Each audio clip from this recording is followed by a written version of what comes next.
Hello everyone, एक बार फिर से आप सभी भावी अध्यापक और अध्यापिकाओं का आपके अपने चैनल एड्यूटॉप में बहुत बहुत स्वागत। जैसे कि आप सभी लोग स्क्रीन पर देख पा रहे हैं, आज हम अति लघु प्रश्न करेंगे।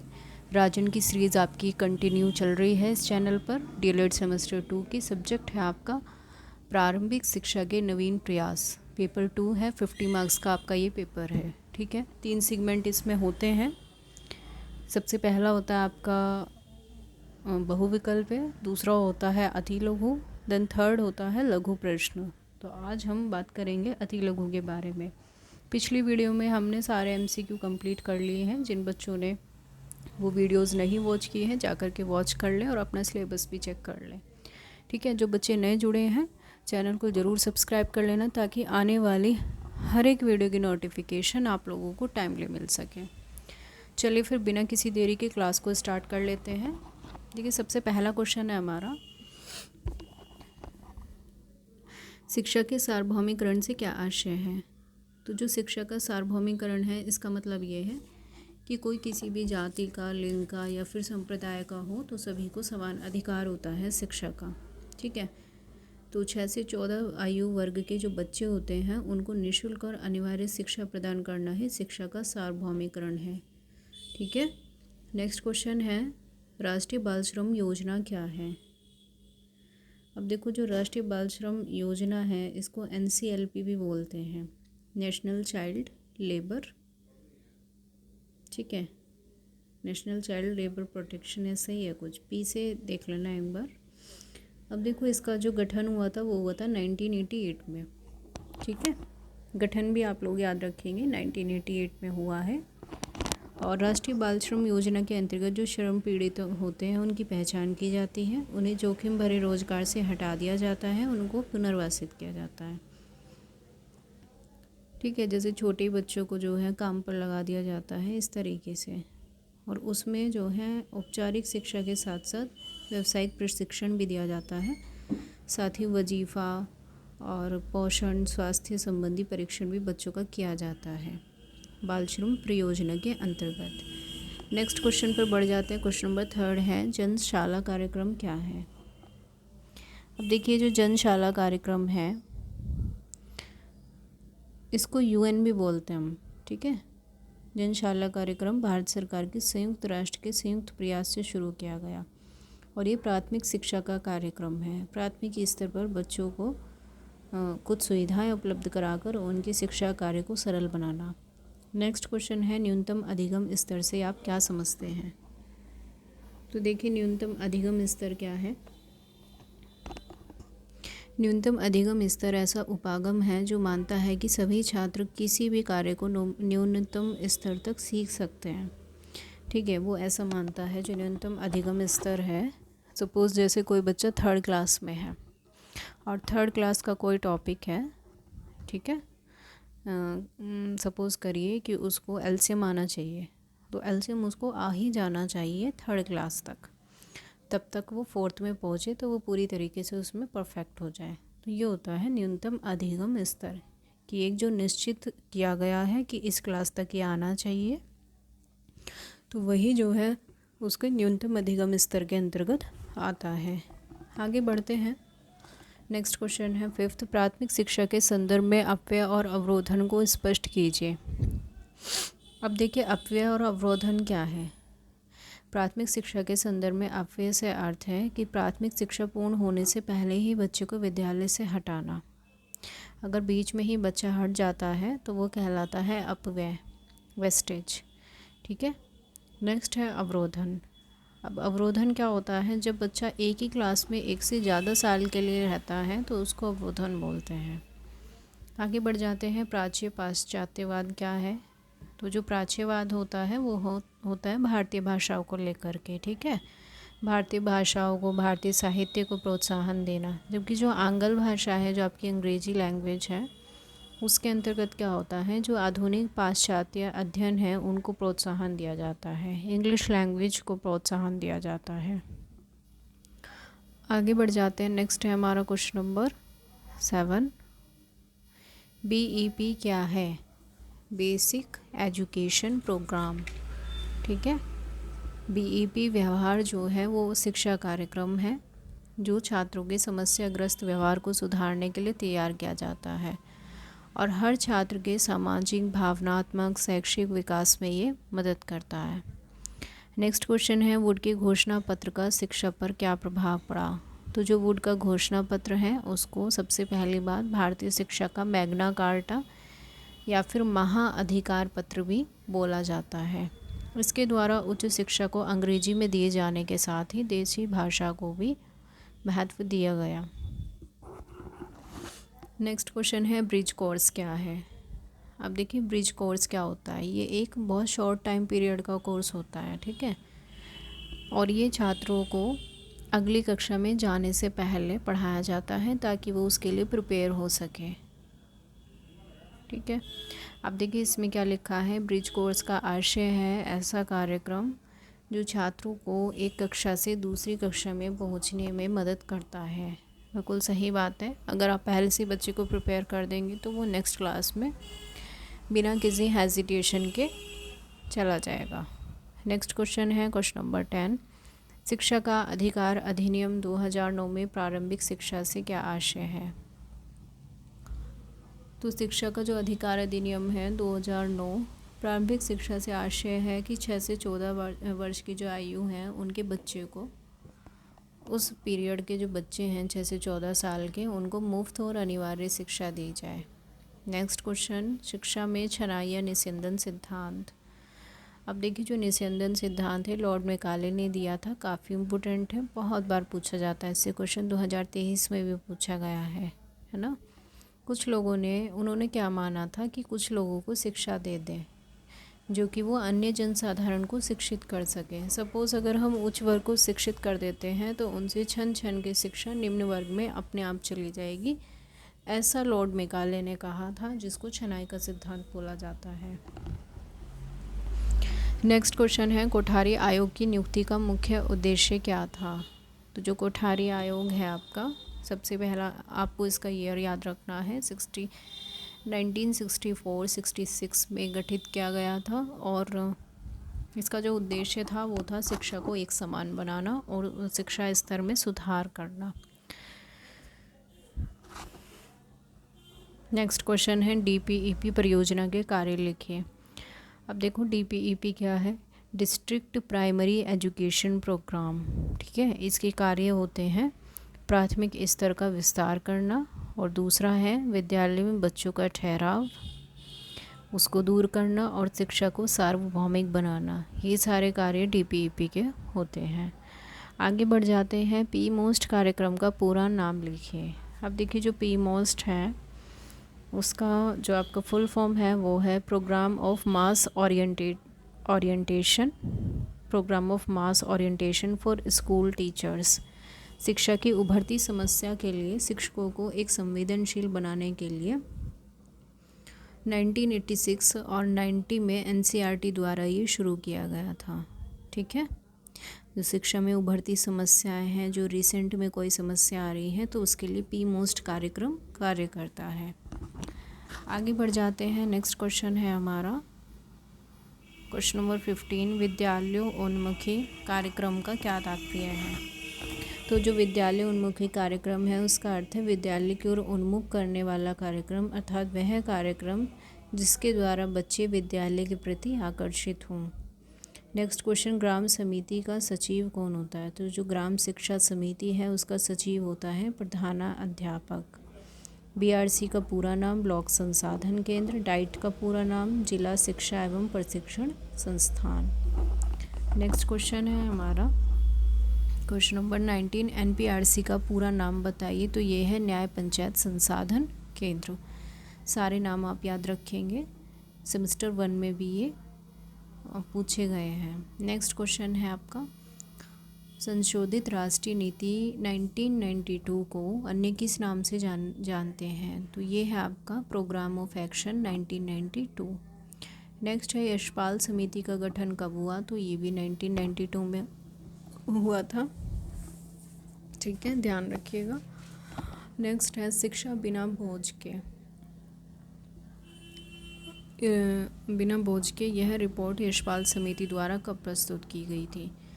तो जो यशपाल समिति है वो लर्निंग विदाउट बर्डन पर पूरी तरीके से एम्फेसाइज करती है कि जो शिक्षा हो वो बिना बोझ के हो, बच्चे पर किसी भी तरह के बस्ते का बोझ ना हो।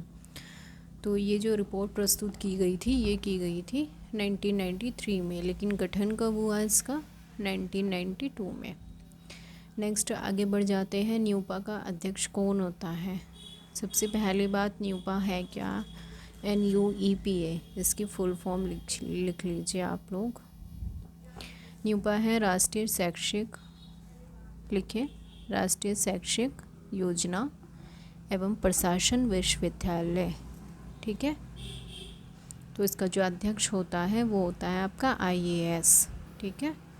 नेक्स्ट क्वेश्चन है, भारतीय संविधान के अनुच्छेद 51 के बारे में आप क्या समझते हैं? तो जो भारतीय संविधान अनुच्छेद है 51 के, उसका संबंध मौलिक कर्तव्यों से है। इसमें 11 मौलिक कर्तव्य दिए गए हैं या बताए गए हैं। नेक्स्ट क्वेश्चन है, हंटर आयोग के 2 कार्य लिखिए।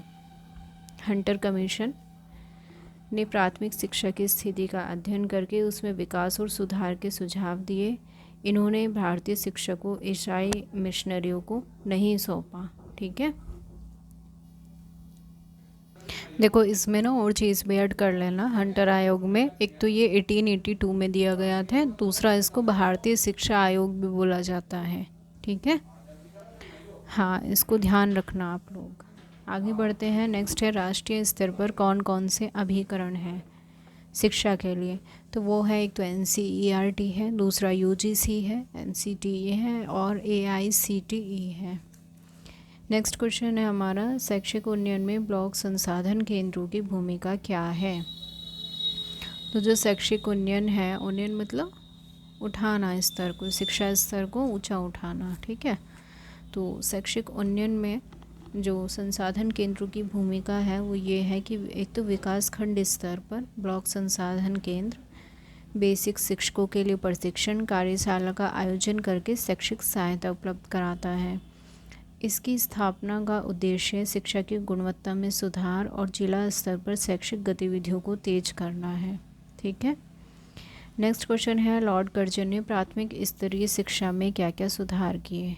तो जो लॉर्ड कर्जन है उन्होंने, देखो सबसे पहले तो प्राथमिक शिक्षकों को 2 साल का प्रशिक्षण देने की, ट्रेनिंग देने की बात कही और इनके वेतन और सेवा शर्तों में भी सुधार किया जाए। दूसरा, इन्होंने कहा कि प्राथमिक शिक्षा का जो प्रसार है वो सरकार का मुख्य दायित्व है और इसकी ओर सरकार को ठोस कदम उठाने चाहिए। नेक्स्ट है, थर्ड पॉइंट, क्षेत्रीय आवश्यकताओं को ध्यान में रखकर प्राथमिक शिक्षा का पाठ्यक्रम तैयार किया जाए और उसमें उपयोगी विषय ही सम्मिलित किए जाएं। नेक्स्ट है, फिर प्राथमिक शिक्षा का माध्यम भारतीय भाषाओं को बनाया जाए और इसमें अंग्रेजी को स्थान ना दिया जाए। और लास्ट है, प्राथमिक स्तर की शिक्षण विधियों का विकास किया जाए और किंडरगार्टन प्रणाली का प्रयोग किया जाए, ठीक है, जो कि फ्रॉबेल ने दी थी। आगे बढ़ जाते हैं, नेक्स्ट क्वेश्चन है हमारा, प्रोग्राम ऑफ एक्शन कौन कौन से लक्ष्य निर्धारित किए गए हैं इसमें? तो देखिए जो प्रोग्राम ऑफ एक्शन है इसमें एक तो नारी समानता के लिए शिक्षा की बात कही है, दूसरा अनुसूचित जाति जनजाति पिछड़े वर्ग अल्पसंख्यक विकलांग प्रौढ़ सतत शिक्षा पूर्व बाल्यकाल परिचर्या और शिक्षा संबंधी योजनाओं को प्रस्तुत किया गया है। बहुत सारी बातें जो हैं आपके प्रोग्राम ऑफ एक्शन के अंतर्गत कही गई हैं, ठीक है। और प्रोग्राम ऑफ एक्शन जो है वो कब आया था? 1992 में। आगे बढ़ जाते हैं, नेक्स्ट क्वेश्चन है, शिक्षा को संविधान में समवर्ती सूची में रखने का उद्देश्य क्या है? तो एक तो है शिक्षा के व्यापक और जटिल स्वरूप के कारण, ठीक है। तो 1976 में 42वें संविधान संशोधन द्वारा शिक्षा को समवर्ती सूची में रखा गया।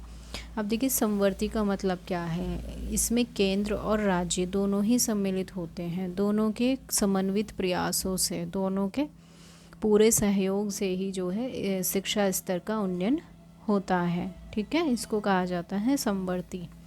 नेक्स्ट है, स्कूल चलो अभियान कब प्रारंभ हुआ था? तो ये हुआ था जुलाई 1996 में, कक्षा 1 से 8 तक 6 से 14 साल के बच्चों के लिए था ये, ठीक है, कि सभी बच्चों को जो है विद्यालय के प्रति आकर्षित किया जाए और स्कूल चलो अभियान चलाया जाए।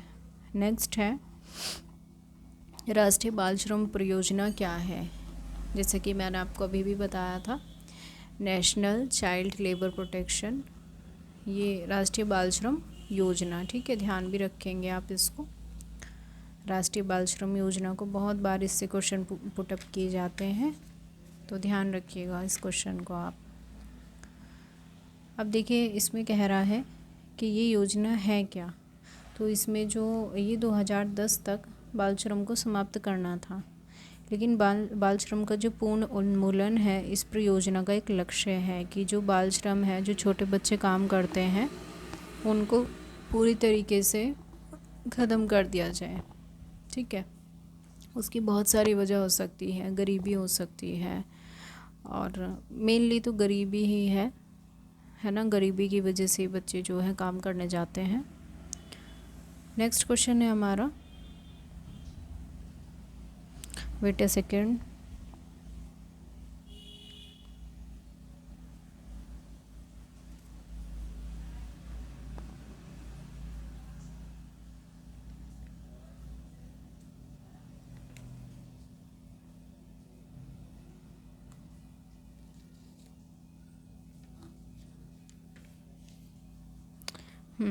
नेक्स्ट क्वेश्चन है, CET किस स्तर के शिक्षकों को तैयार करता है? सॉरी, CTE जो है वो किस तरह के शिक्षक को तैयार करता है? तो वो करता है माध्यमिक और उच्च माध्यमिक को, ठीक है। CTE की फुल फॉर्म लिख लीजिए आप लोग, कैरियर और तकनीकी शिक्षा। नेक्स्ट क्वेश्चन है, बिना बोझ की शिक्षा में कितने प्रकार के बोझ बच्चों में होने की बात कही गई है? तो 2 तरह के बोझ होते हैं, बर्डन होते हैं। एक तो होता है मेंटली, दूसरा होता है भौतिक बोझ, ठीक है। नेक्स्ट क्वेश्चन है, न्यूपा का मुख्यालय कहाँ पर है? तो ये है आपका दिल्ली में। और न्यूपा जो है, अभी मैंने आपको बताया भी था कि इसके अध्यक्ष कौन होते हैं, तो वो होते हैं IAS, और इसकी फुल फॉर्म होती है राष्ट्रीय शैक्षिक योजना तथा प्रशासन विश्वविद्यालय। नेक्स्ट क्वेश्चन है, RTE का पूरा नाम बताइए? तो राइट टू एजुकेशन एक्ट, कि सभी को जो है राइट है एजुकेशन का। नेक्स्ट है, वर्तमान में शिक्षकों की सूची में रखा गया है समवर्ती में। और भारतीय शिक्षा आयोग, जो कि हंटर कमीशन भी कहा जाता है, 1882 में गठित किया गया था, ठीक है। नेक्स्ट है फिर, कोठारी आयोग का गठन कब हुआ? आप देख लीजिए कि ये क्वेश्चन कितनी बार पूछा जा रहा है ना। कोठारी आयोग हो गया, आपका हंटर हो गया, बहुत बार पूछे जाते हैं ये। तो कोठारी आयोग का गठन हुआ था 14 जुलाई 1964-66 में, ठीक है। 64-66 लिख सकते हैं आप। कहीं पे 64 66 भी दिया जाता है, तो इस चीज़ को आप स्पेशली ध्यान रखिएगा। एक सेकेंड ज़रा वेट कीजिए।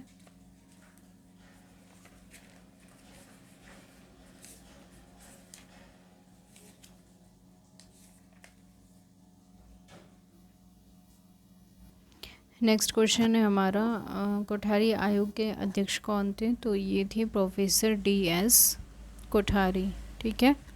दौलत सिंह कोठारी भी इनको बोला जाता है, इनका पूरा नाम। नेक्स्ट क्वेश्चन है, समवर्ती सूची में दिए गए विषय पर नीति और कानून बनाने का अधिकार किस सरकार को है? तो जो समवर्ती सूची है उसमें दिए गए विषय पर नीति और कानून बनाने का जो अधिकार है वो केंद्र और राज्य दोनों सरकारों को है। नेक्स्ट क्वेश्चन है, भारत के एक पंथ निरपेक्ष राष्ट्र की घोषणा का उल्लेख कहाँ पर है? तो ये है संविधान के 42वें संशोधन में। आगे बढ़ जाते हैं। नेक्स्ट क्वेश्चन हमारा, पाठशाला में बाघ शिशु को पौधा, शिक्षक को माली कहने वाले जो विचारक थे वो थे फ्रॉबेल। नेक्स्ट है, प्रयोजनवाद किसमें आस्था नहीं रखता है? तो प्रयोजनवाद ईश्वरीय सत्ता को नहीं मानता है। प्रश्न विधि, ये जो है आपका प्रश्नोत्तर है, ठीक है। प्रश्नोत्तर विधि के जो जनक हैं वो है सुकरात। नेक्स्ट है, प्रकृति को दूसरे किन नाम से जाना जाता है? तो भौतिकवाद से।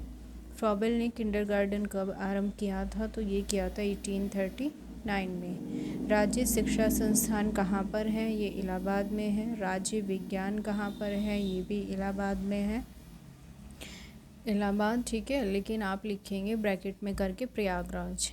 नेक्स्ट है, राष्ट्रीय हिंदी संस्थान कहाँ पर है? ये वाराणसी में है। आंग्ल भाषा शिक्षा संस्थान कहाँ पर है? इलाहाबाद में है। ठीक है। मनोविज्ञान का निर्देशन विभाग कहाँ पर है? ये भी इलाहाबाद में है, ध्यान रखिएगा। और शैक्षिक तकनीकी संस्थान कहाँ पर है? लखनऊ में।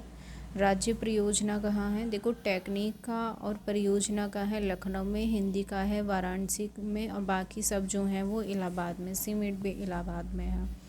नेक्स्ट क्वेश्चन है, उच्च अध्ययन शिक्षा संस्थान कहाँ पर है? ये भी इलाहाबाद में है। SCERT का पूरा नाम है राष्ट्रीय शैक्षिक अनुसंधान शिक्षण परिषद। ठीक है। NCERT का पूरा नाम है, सॉरी मैंने NCERT का बता दिया आपको, क्योंकि SCERT में आपका आएगा राज्य। NCERT का होता है राष्ट्रीय शैक्षिक अनुसंधान और प्रशिक्षण परिषद। बस दोनों में राज्य और राष्ट्र में चेंज होना है, बाकी सब एज इट इज़ है।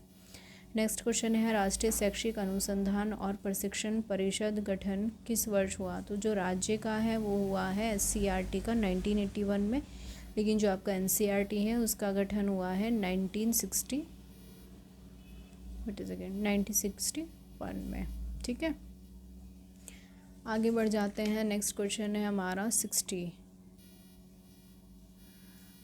राष्ट्रीय शैक्षिक अनुसंधान और प्रशिक्षण परिषद। देखिए, यही सेम क्वेश्चन अभी मैंने आपको बताया। नेक्स्ट है, मिड डे मील योजना को स्पष्ट कीजिए। देखिए, मिड डे मील को हम MDM भी बोलते हैं, ठीक है, या फिर पोषाहार वितरण योजना भी।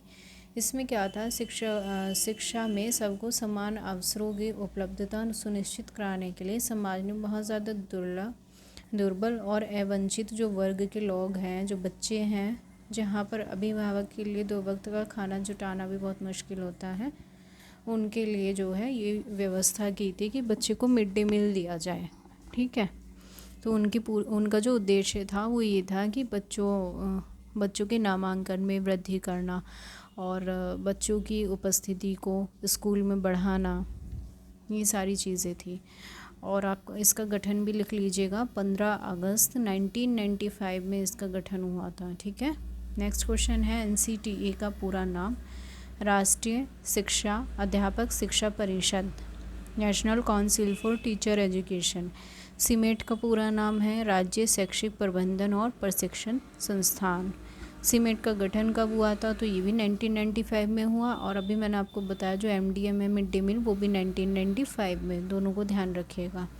नेक्स्ट है, राष्ट्रीय शैक्षिक प्रबंधन और प्रशिक्षण संस्थान कहाँ पर है? तो ये है आपका इलाहाबाद में। सॉरी, फिर से मैं राष्ट्रीय बोल गई, राज्य। ठीक है। और जो राष्ट्रीय है उसकी स्थापना कब की गई थी? राष्ट्रीय अध्यापक शिक्षा परिषद। ठीक है।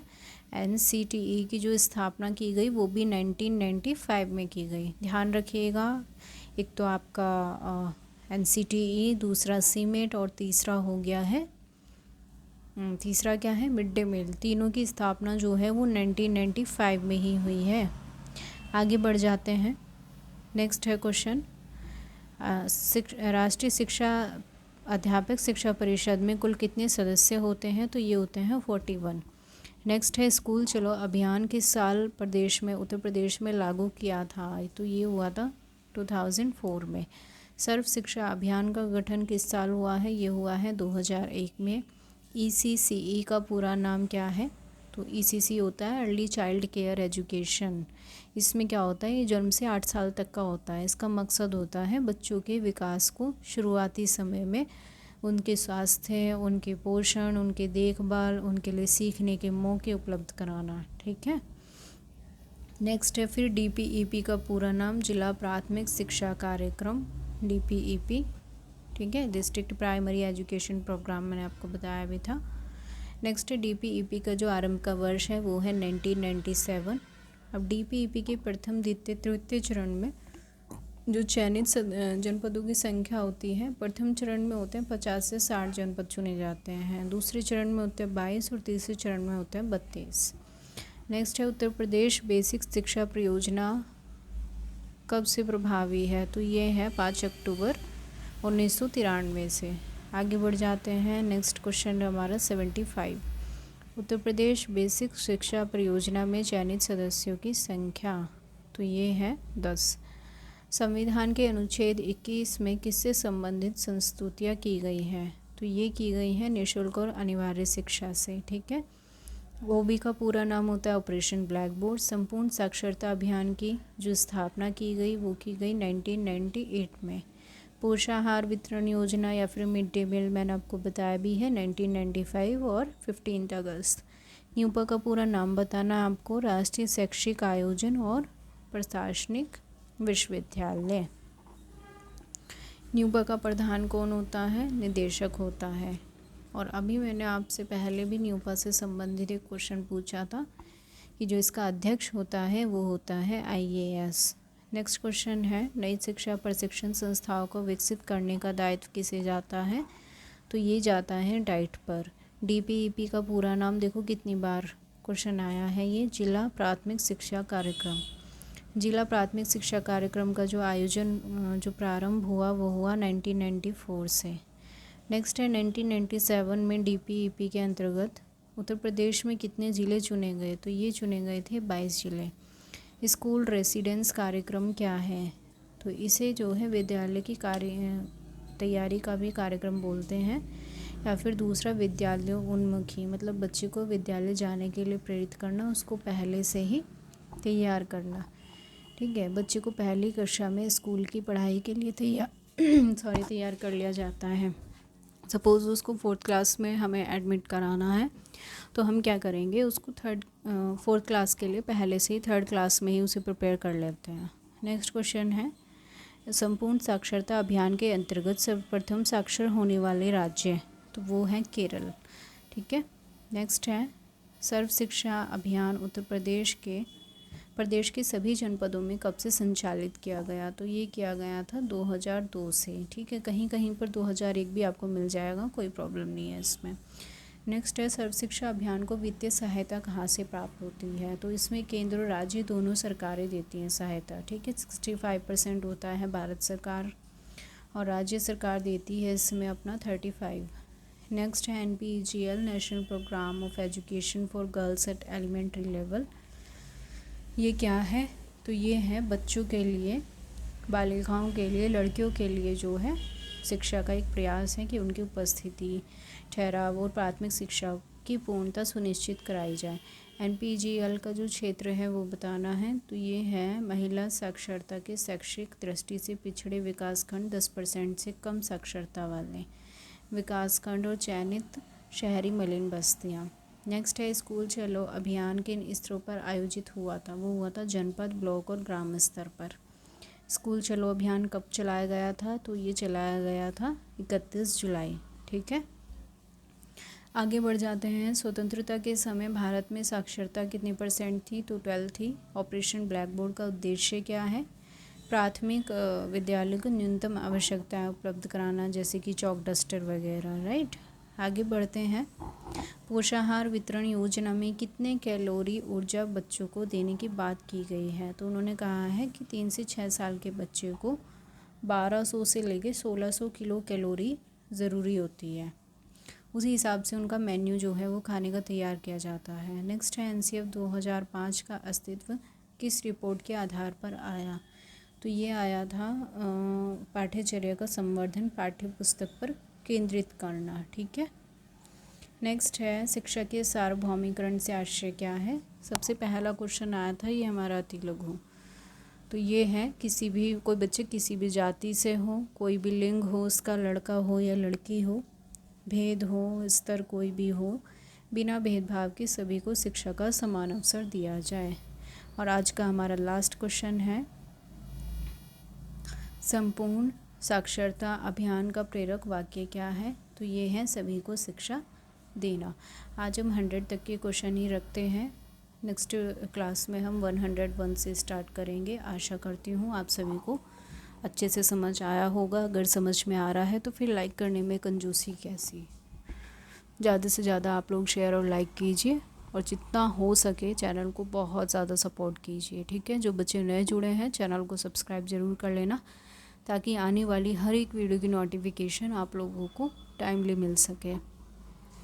और देखिए, जितना आप लोग सपोर्ट हमें करेंगे उतना डबल मैं आपको सपोर्ट करूँगी। ठीक है, क्योंकि आपका ही सपोर्ट हमें आगे बढ़ने के लिए प्रेरित करता है। आप समझ सकते हैं कि एक दिन में 2-2 3-3 वीडियो रिकॉर्ड करना, एडिट करना, क्वेश्चन गलत भी होते हैं राजन में, उसको चेक करना, मतलब कितना टिपिकल काम होता है ना। अपने भी बहुत सारे काम होते हैं पढ़ने लिखने के, और फिर आपके लिए क्लासेस की व्यवस्था करना यहाँ पर। तो आप लोग सपोर्ट करिए हमें ज़्यादा से ज़्यादा। कई बार एडिटिंग ख़राब भी हो जाती है, फिर उसको दोबारा डिलीट करके फिर से करना पड़ता है, तो कई बार जो है हमारी मेहनत भी बेकार हो जाती है। तो ज़्यादा से ज़्यादा जितना आप लोग सपोर्ट करेंगे, हम भी आपको उतना ही डबल सपोर्ट करेंगे। चलिए फिर मिलते हैं नेक्स्ट क्लास में, तब तक के लिए सभी को have a good day, bye bye, thank you so much.